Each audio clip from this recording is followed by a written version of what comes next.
Greetings. This is I Am Vermont 2, and my name is Sha'an Moulier. I Am Vermont 2 is modeled after the I2M Harvard initiative. The I Am Vermont 2 photo story project shines a light on the diversity of identities and experiences of Black and Indigenous people of color all across the state of Vermont. The I Am Vermont 2 project is a medium for BIPOC to tell our stories and convey how racism has a significant impact in our lives. This is the first known statewide multi-generation project done only by Black and Indigenous people of color living, working, and attending school in the state. Social justice activist Grace Lee Boggs said, "Creativity is the key to human liberation." A poem. A New Moon is Coming by Alana Harte. The moon is always full. We just can't always see it, so we name it by what we can see. Half, crescent. It shows itself in fractions and slivers. Depending on the light, it might look like part, but it is whole. When you're feeling almost, nearly, partial, when they treat you like you're half empty, disappearing from view like a waning crescent. When no one sees you because the light around you doesn't shine quite right, and not even the sun knows your angles. When they have Saturn V and NASA, while others have Icarus wings, and they wonder why only they launch. When even the solar system seems systematically unjust, when it feels like you're in eternal orbit, a satellite heavy with eclipsed hope.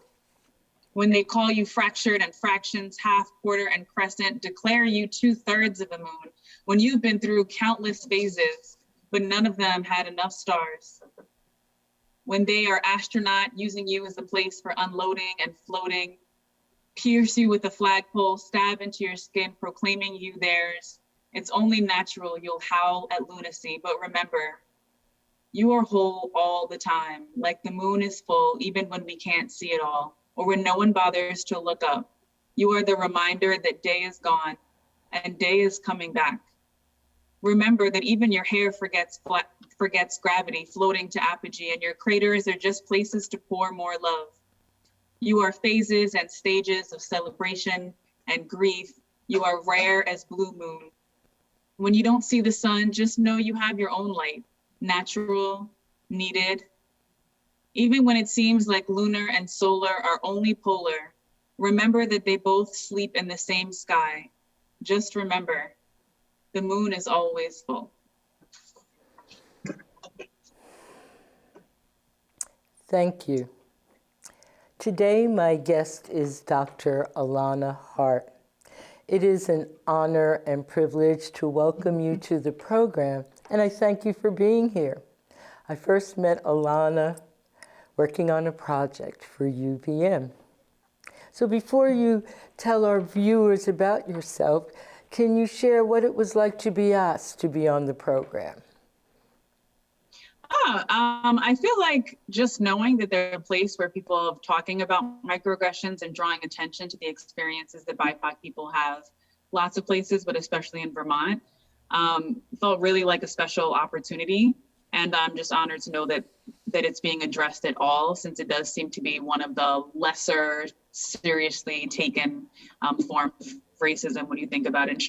When you think about structural racism and cultural racism and interpersonal, sometimes interpersonal is those moments where people just say, you're being too sensitive. So I'm glad to know that it's being taken seriously somewhere. And again, I'm so delighted to have the opportunity to have you as a guest. So you want to share a little bit about yourself who you are, how you identify, what you want our viewers to know. Sure. I am Black. I'm from New York City, from Queens. I've lived in Vermont for about 2.5 years. My family is from the Caribbean, Jamaica, Barbados, Montserrat. And I never thought, I lived in the South for many years, and I never thought that I would move north of New York. I thought New York was the final stop. And I've been an educator for 16 years. I'm the dean of students at a private school in town. And as you heard from my poem, I'm a writer.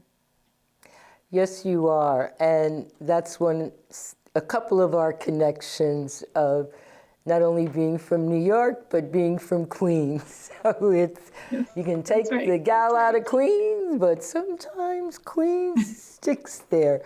What was the reason for moving to Vermont? My husband got a job in the area, so we decided to relocate and have stayed. Even though he's remote now, we've decided to stay anyway, for now at least. So we know that you're a writer. What are your other passions and interests? What do you do for joy? Well, one passion that I think is not quite for joy, but one passion is doing a lot of equity work. I work with the Vermont Partnership for Fairness and Diversity with Curtis Reed, doing equity consulting for various clients. And it's really important to me. And I can't say that it brings joy because there's a lot of frustration involved, but it is really important to me. And I do equity work in my own setting as well. But I think for joy, it's definitely hanging out with my kiddo who's 4. And, yesterday he lost his first 2 teeth in one day. So just keeping up with all those stages and phases has been really fun for me. So what has it been like for your family since they moved to Vermont? It's definitely, sometimes we feel like we're still adjusting. I moved here as a stay-at-home mom, so that felt like an adjustment from working. And then we are from a very diverse place, and now we're essentially in like a monolithic place. And then COVID hit pretty early on. So more of the time, COVID has been here for more than half the time we've been here, more than not. So that's a big adjustment. So part of moving here was like, well, we're still going to be able to go all these places, and I can still take my son back to Queens all the time. And COVID really changed that for us. So it's really impacted our experience, because part of that experience was just the ability to leave the area pretty frequently and easily. I think I've interviewed guests during COVID, but I believe you're the first one as far as living in Vermont that a lot of their Vermont experience has been affected by COVID. You had mentioned that your parents had come from the Caribbean, and you and I had shared that, as my grandparents had, and some of the different approaches to living as a first or second generation immigrant and coming from the Caribbean, and whether living in New York and then moving into Vermont. I know for me, there are just so many levels of unpacking, whether it was colonialism, whether it is aspiring to the great American dream. And so in talking to other folks who have similar backgrounds, what is your take on that? Yeah, I think that it's sort of, I don't know sometimes if it makes the adjustment harder or easier, because on one hand, you are sort of used to that bifurcation, I guess, of being of 2 places. And one of those places, a lot of the times, is super rural compared to the city that you live in. But other times it just feels like it's a whole new layer of a place to get used to. So, for example, when I lived in the South, people assumed that you're exposed to tons of racism because the South is notorious for being the most racist place. And I came here and I told people, no, Vermont is definitely the Mississippi of the North. I have a friend who calls it Vermont-tucky, but it's definitely, when you just think of the various places and the various parts of yourself, it's definitely been the hardest one for me. And not because the South is not racist, but because it's so much more diverse. You at least can operate in affinity in a way you can't here. We're here when you're subjected to racism in that way.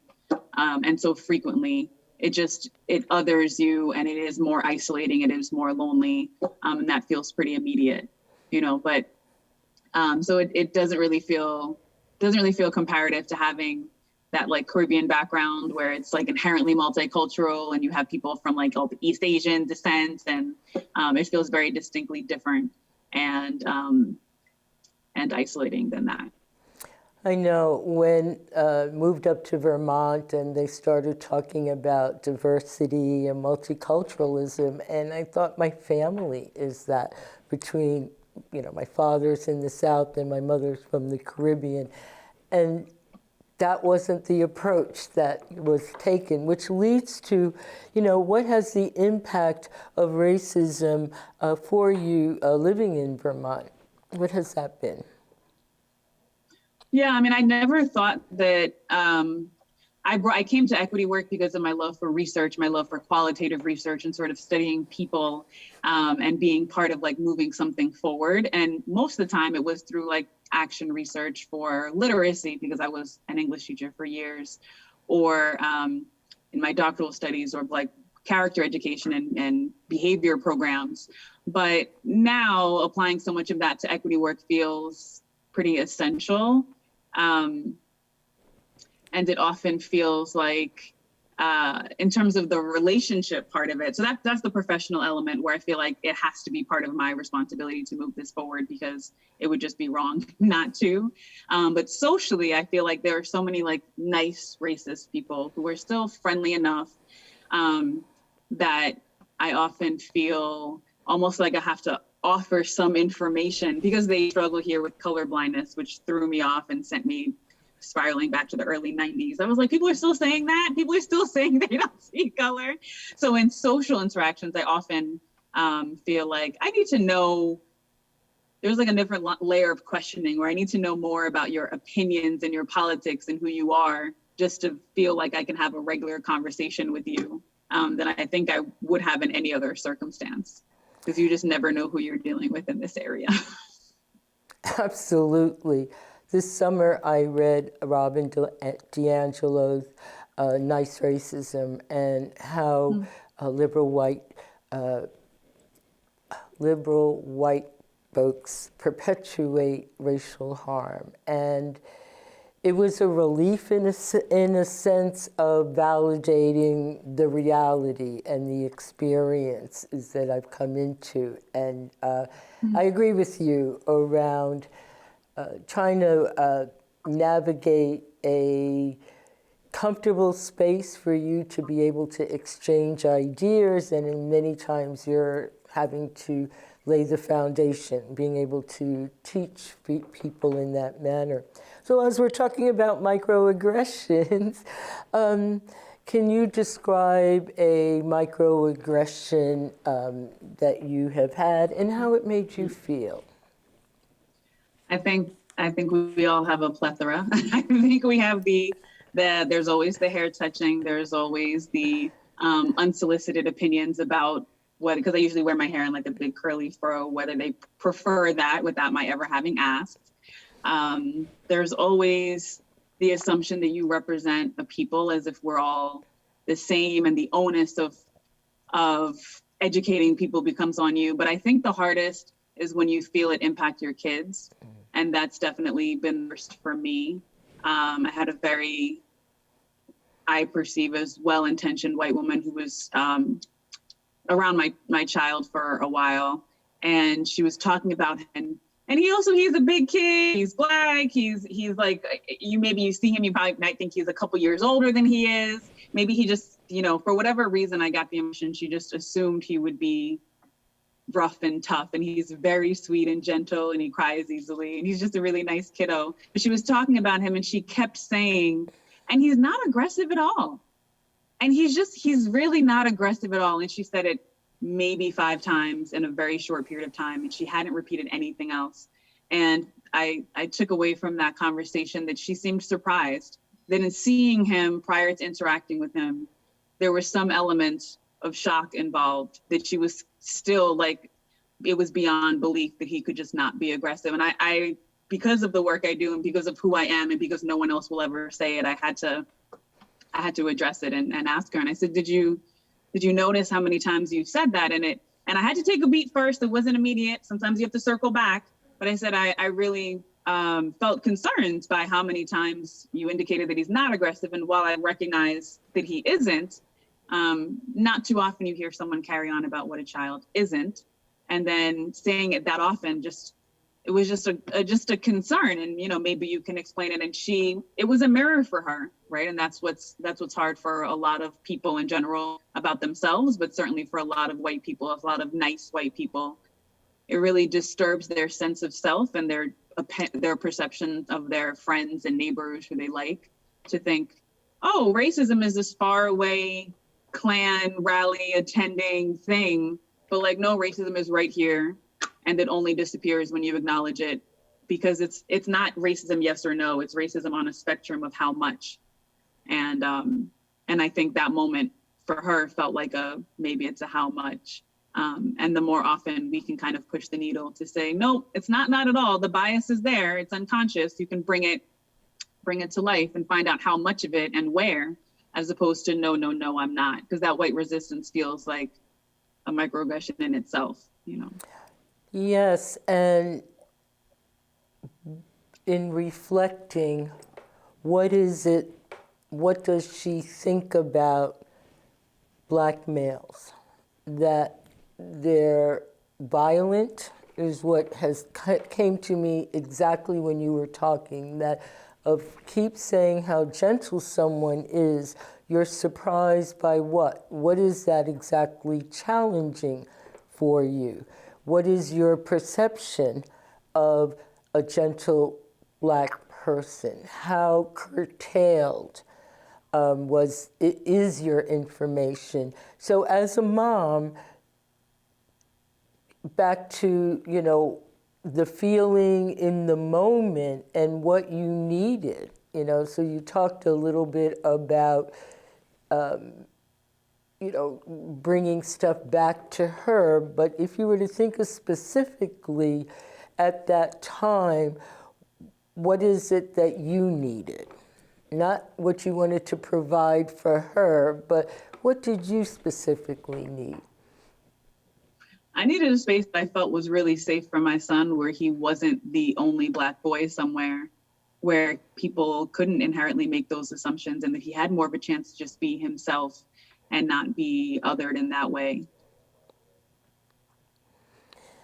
And the sadness for me is 35 years later, where I first experienced the unsafeness, the stressors that my child had received in school, and not only based on who he was, but it got spilled over to me and how I parented. I was asked recently about when did I first notice racism, and I asked the person who asked me, when did they notice? And one of the things that I think that had not thought about, even in growing up in New York City, you think about, you know what neighborhoods, you know to some degree how services are rendered out. But we thought that we were getting an excellent education. And so in 4th grade, when I was told that there were no slaves in New York City, that they either immigrated from the then West Indies or migrated from the South, was the first time I heard myself in the story. Well, we now know that was a lie. We now know not only was where there are slaves, but New York City was the second largest slave market harbor in the U.S. So the degree of how racism permeated everything and beginning to untangle that, and they said, oh, that's monumental. That's life generational work. What barriers do you think you may have put up because of racial microaggressions? I think going back to what I mentioned before about how it impacted me professionally and then personally, that personal element really did serve as a barrier, because there are quite a few people I consider either colleagues or acquaintances or from, other stay-at-home moms from when that was what I was doing. But I couldn't feel like we were friends until it had been revealed that they were anti-racist or that I knew their perception. So I think that has served as a barrier. But it's a protective one that I plan on keeping for as long as I'm here. But I acknowledge that it is one for sure. Yes, Vermont is putting in a lot of effort to make it welcoming and attracted to BIPOC. And the theme I hear with BIPOC is it's not safe. It's not a safe place for them to thrive. It's not a safe place for to raise their children. And so if you were to think of, what could a community do, one where your life, your humanity is visible and where your experiences are validated and your contributions to the community are valued? Yeah, this is actually something I've thought about a lot recently. Al Wakefield and two of his colleagues have been traveling to different towns in Vermont, encouraging people to adopt the Declaration of Inclusion. And I've partnered with them a bit in terms of how to actually operationalize this and how to create action steps from a promise, and where does the promise begin and what do you do next?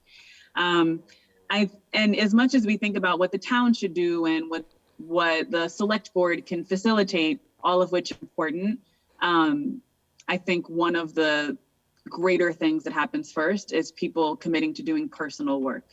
Don't put the onus on people of color to teach you something, like looking things up and interrogating your own decisions. Why did I think that? Who are the people around me? How did that become such a big deal? How did I end up with a circle that is not diverse at all, or whatever it may be?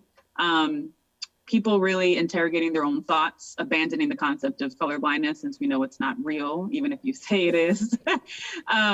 And really committing to learning feels like a big thing. In terms of something that can be facilitated wider than that and can be visible to others, then I would go back to some of those big steps the Declaration of Inclusion has brought around.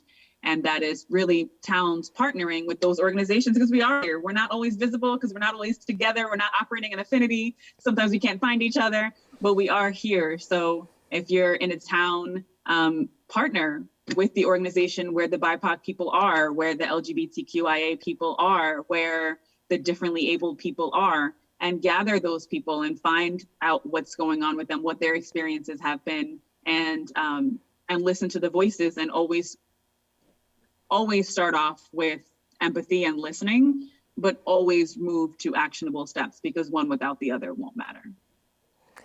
Absolutely. And I so agree about the diversity of BIPOC.